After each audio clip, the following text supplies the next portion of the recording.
একটু সহমর্মিতা আর সামান্য ভালোবাসা পাল্টে দিয়েছে তৃতীয় লিঙ্গের মানুষের জীবন।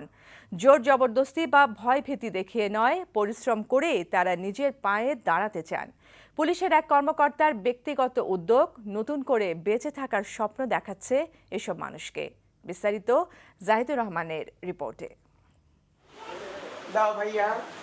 তৃতীয় লিঙ্গের মানুষ ইসা খান পরিবারের কাছে অচ্যুত, সমাজ চেনে হিজড়া হিসেবে।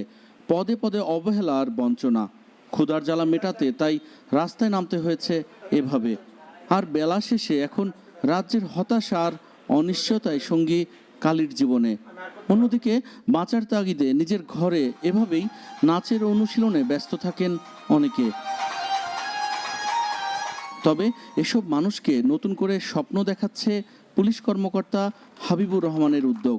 তার একান্ত চেষ্টায় আসলে গড়ে তোলা হয়েছে বিউটি পার্লার উত্তরণ। প্রশিক্ষণ শেষে সেখানে কাজ করছেন শামিউল আলিম শাম্মী।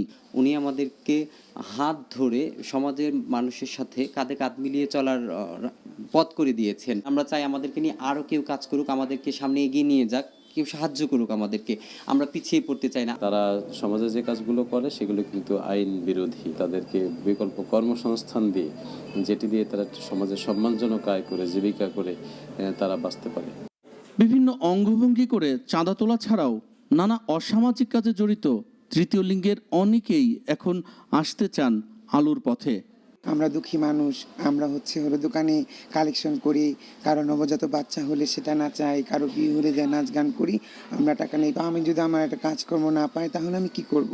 এ ধরনের উদ্যোগকে ঘিরেই অভিশপ্ত জীবন থেকে স্বাভাবিক জীবনে উত্তরণের স্বপ্ন দেখছেন অবহেলিত এসব মানুষ।